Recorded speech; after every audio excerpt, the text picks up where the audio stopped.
Morning, Defend Haiti. Today is August 14th, 2019.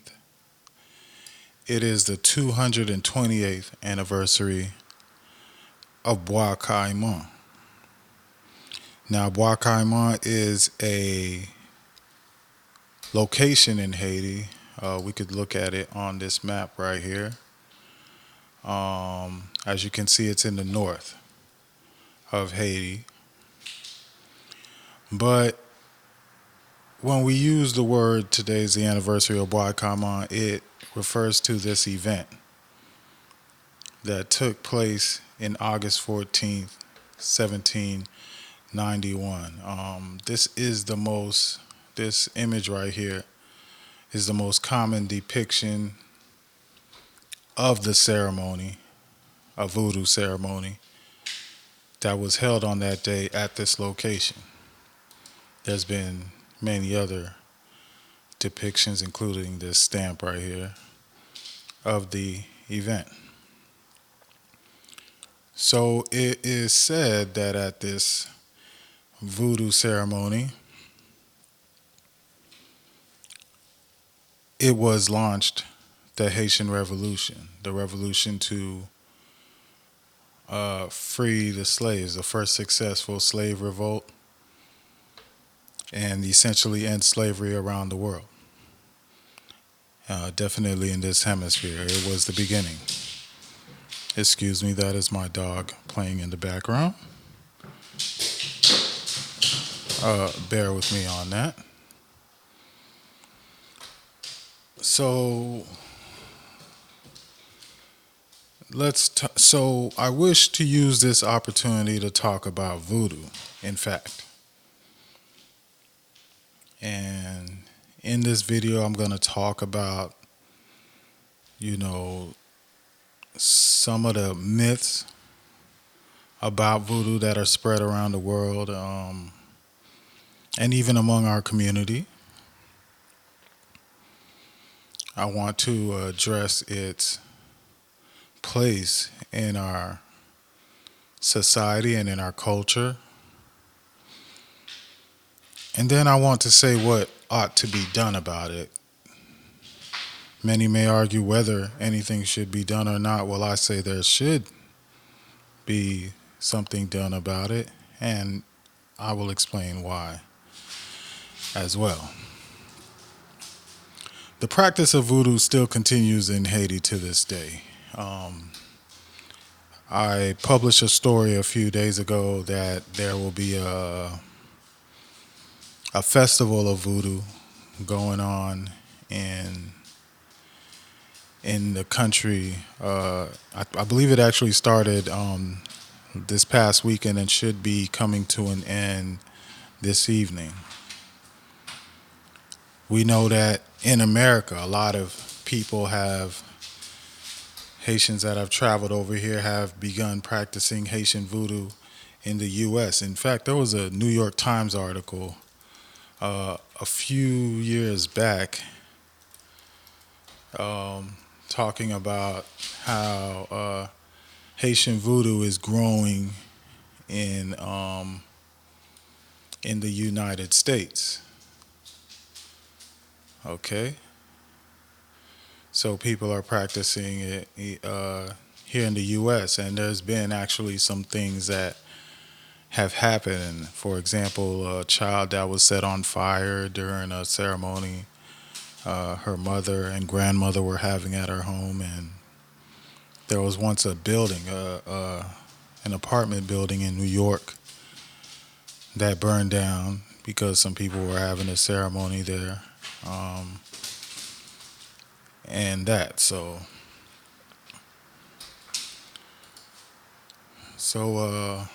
it still exists, but I want to talk about the prevalence of it, because it's often that you'll hear that, all of voodoo, all of Haiti practices voodoo, and that's just not true. In fact, I think it's very, very minimized at this point in time in history. It may be believed that Toussaint and Dessalines were at the Bois Caïman ritual, but they weren't. There was a man who was a mentor for Toussaint who was there, who started Toussaint's career, military career, but none of the forefathers of Haiti were there at the ceremony. And the idea that most of Haiti practice voodoo or Haitians practice voodoo is also false. You know, most Haitians are actually Christian, whether converted by missionaries that have come into the country or however, but most are Christian.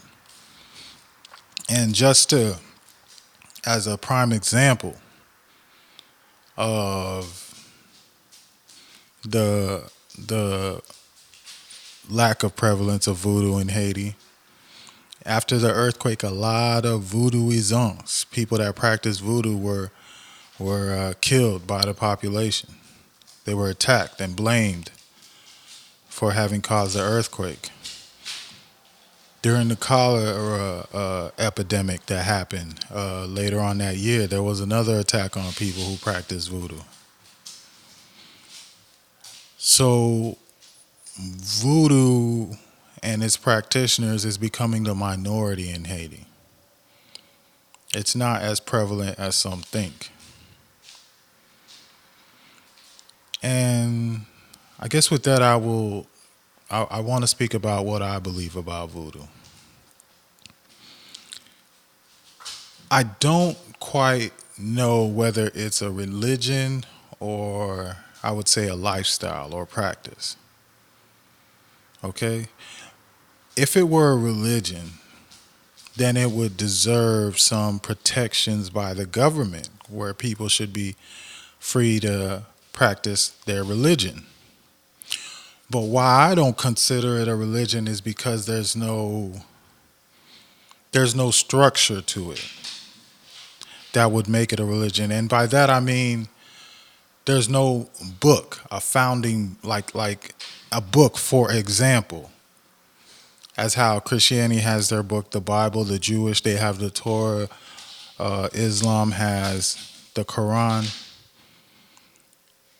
You know, there's no book or anything about it in that sense. I did receive, I do want to point you guys to this book right here, which is about voodoo. And it's a very exhaustive book. It goes into deep detail. If you want to learn and understand about voodoo, but it's still not like a widely accepted book among the voodoo practitioners. But it was a great book written by Evrose Gilles and her husband. And I had the opportunity to read it, and it's very good. It comes in Creole and in English, as you see here. I encourage you guys to check it out. It's at the web address bookmanlit. That's BOOK manlit, all one word, .com. But still, it's not a founding document of it. So now when something happens through the voodoo, like for example, a crime,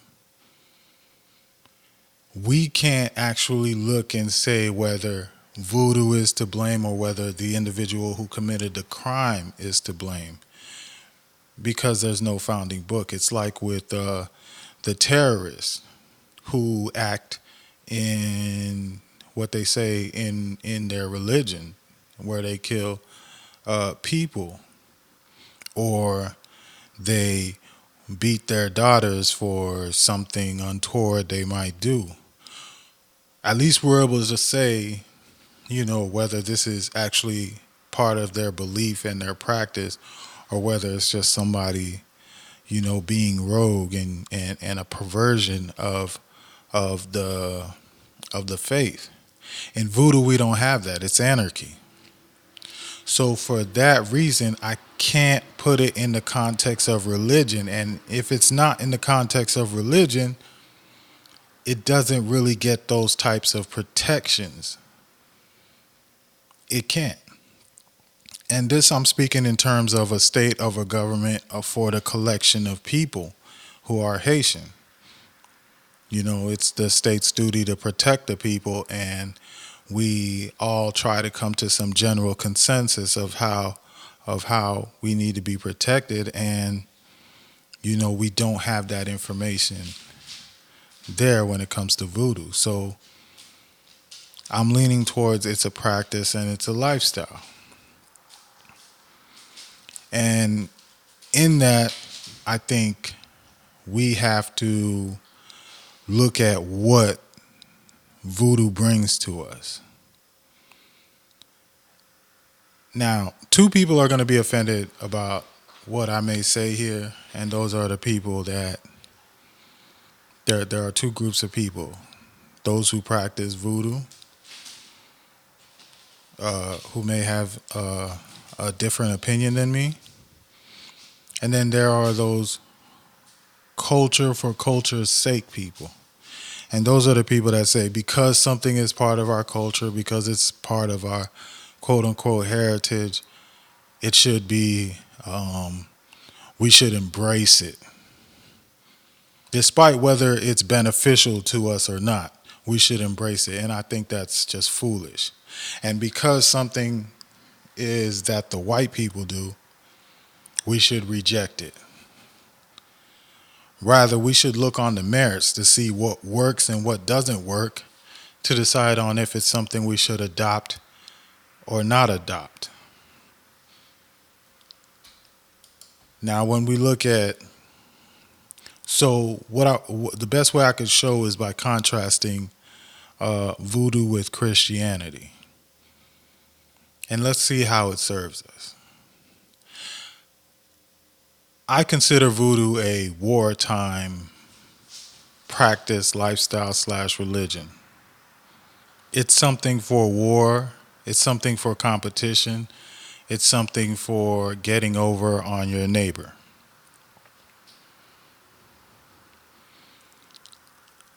We all know that in voodoo, clans and cliques is what it's about. They don't really like new people coming and getting involved because there's a distrust factor there. There are things discussed in their meetings, during the rituals that they don't want to share with somebody that they don't think they can trust.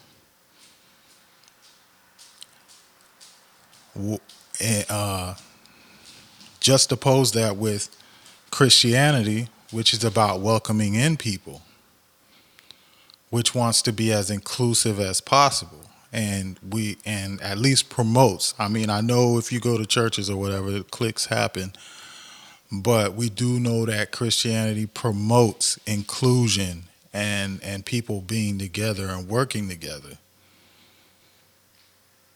Those two things contrast. And if we look at how our government is being ran and how Haitian society is, we do see more elements of the voodoo culture than the Christianity there, even for those who purport themselves to be Christians. They are cliquish. They are not self-sacrificing. Voodoo doesn't promote the sacrifice of self for another. That's something Christianity does, whether through Jesus and just through the teachings. There's a humility that is taught there, but for voodoo, it's about gain and self-gain and winning. Voodoo is about the zero sum. I take for me. And when we're not in wartime, that's not beneficial for Haitian society. It's not. It tears us apart. It divides us more than brings us together. Because the ideas of self-sacrifice is not taught there. you know, and it's a bit anarchist in a way, and that's just part of the nature of polytheistic religions where you have more than one god or power. Anarchy. Everybody says, "Oh, this God's over me, that God's over me. This God wants this God wants that." It happened in ancient Egypt. It happened in uh, in Greek. You know, it causes a sort of anarchy within people, and that's eventually why a monotheistic religion like the Jewish religion, Judaism, came up, and at the same time, civilizations grew when a religion like that came up, because now there was one voice, one God that made the law. And then, of course, Christianity came, which taught a different way, which was of self-sacrifice for others and loving your brother. That's not what we get from voodoo. Does that mean throw away voodoo? Uh, with throw away voodoo and it should be chased down, and voodooism should be, rejected in our society? Absolutely not. I don't think so. But I believe we do have to recognize this aspect and put it in its place in our culture, in our heritage, and understand. Because, I mean, we're at war. We are at war. If you're about to go into a business meeting, international relations type stuff, then yeah, I could see where coming together, secrecy, having, secret dark meetings to discuss how we're going to move and stuff, that it helps. It is not the time, as we see our government uh, contradictorily does, that, comes with the Christian attitude when dealing with foreigners, and we giving up ourselves at their benefit, because they not thinking like that. They come to take.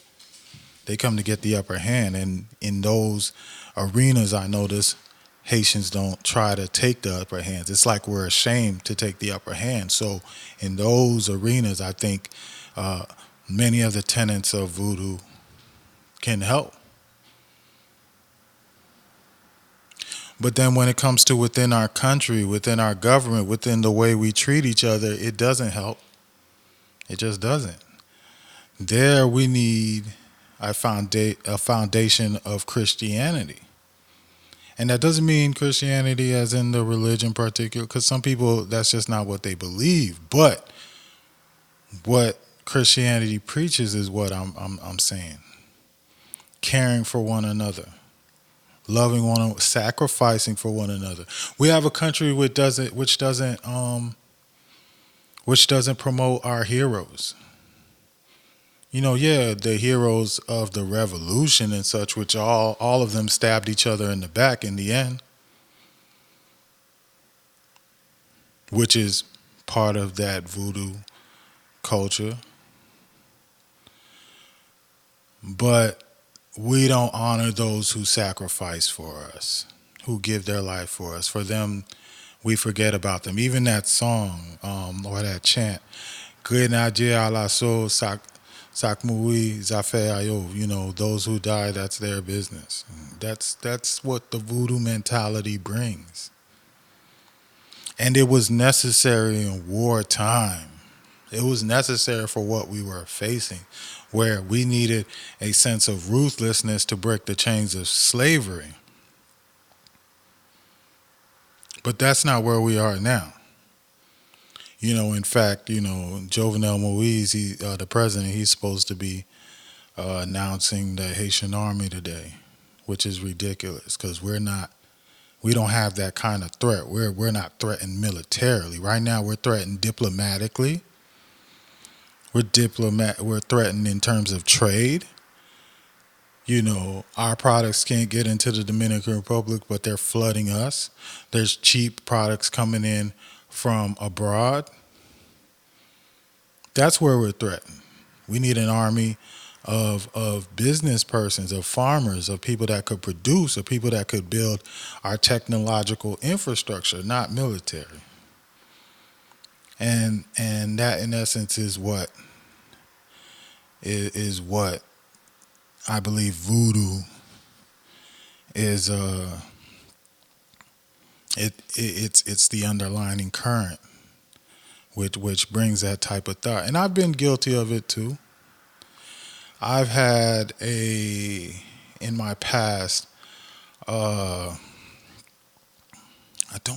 I don't want to really say dark, but I guess that's how you name it. Like a dark attitude about the way I carried on the business of Haiti, and you know, and I'm realizing, or I have more and more that there has to be a balance. There has to be a balance because um, we're not at war in that sense. There's a different type of war that we must fight. And with that being said, what ought to be done of voodoo? Firstly, and most important, we need to study it more deeply. We should have departments in our university that focuses on that, which goes out and researches and learns and starts to build a library of understanding. There there are secrets and and things dealing with medicine, with science that we can learn and understand more in it. There are uh, there are laws that could better help people to be able to safely practice voodoo. Like yesterday, we had there was this ceremony. I'm gonna play this video. I'm making it silent. These people wanted to practice their voodoo. But they brought out this pig. I don't know if they slaughtered the pig, and you're not gonna see it in this video. But there are sensibilities, because there are people who have pigs as pets. I hear they're very smart or whatever. I would never have one as pet. I grew up 7 Day Adventist, and we didn't eat pork. Um, but there are things to be said about this, and we want to make it safe. We want to see what's what and make it safe at the end of the day, and stop unsafe practices from taking place. There's playing with the fire and the alcohol and the barbecue. A little girl was burnt. Who knows how many times in Haiti that has happened? People have caught on fire and such over this. This is a problem. These types of things need to be looked at. We can't just continue to ignore them, and the people need to be educated more on what they're doing and what they understand. Look at you pouring alcohol on this thing like that. Highly dangerous, a liquid that could spread around. Thank God they're doing it indoors, but I've seen it take place in caves before, inside homes, in basements, and then they drag the pig away. You know, uh, with a rope around his neck. All right. So these are things to think about. So it ought to be researched, and the information ought to be shared. And we will learn a lot by that.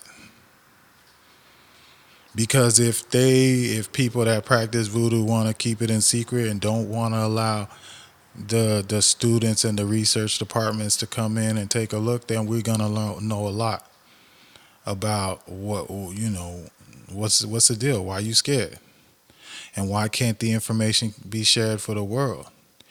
There may be a lot that can be learned, if other nations, other scientists, other people come to our schools of research, and then they add to us, take from us. We may find a cure for cancer in voodoo. We don't know.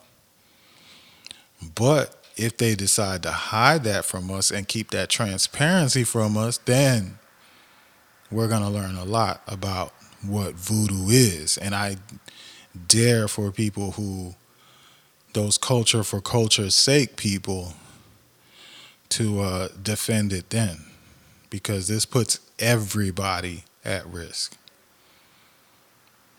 It puts it puts everyone at risk when something like this goes on. So, in total, when it comes to voodoo, I do what I've stated is that I believe it's a wartime practice. I don't think it's about bringing people together. You can't convince me differently. And but I do believe it needs to be researched more. I believe it needs to be more open. I believe, and we need to invest in that. And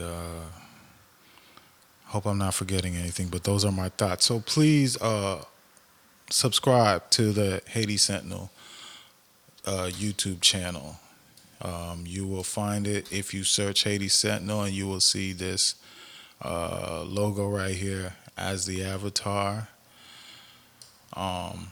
Your subscriptions, your likes, they matter. Your commenting on the videos, they matter, because that allows us to grow, become monetized, and in the future, having more debates, bringing people on, group debates, group panels. That is what we want to do.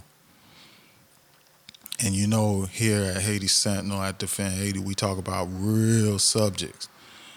In the future, we want to make real change. There is coming up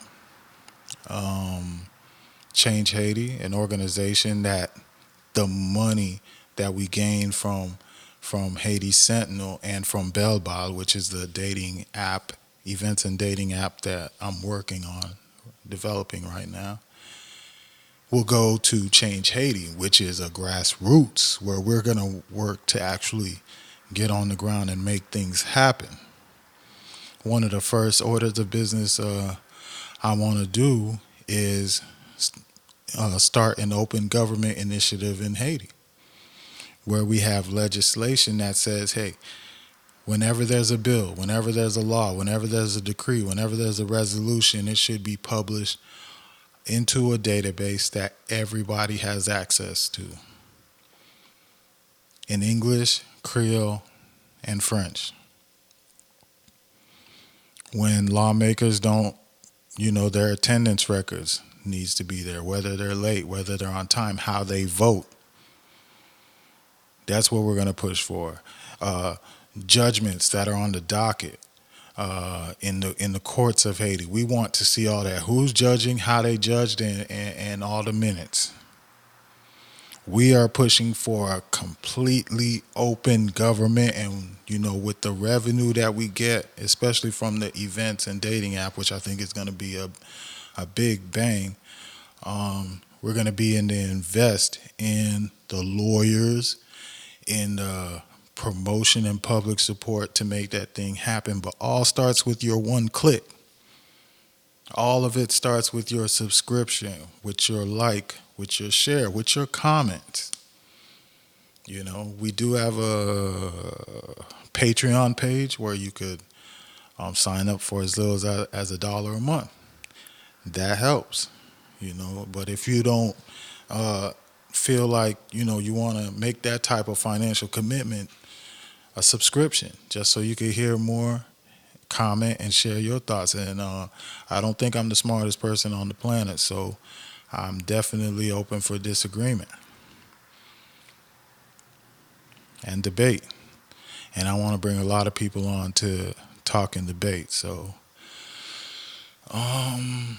So yeah, in terms of we got to start thinking about our values.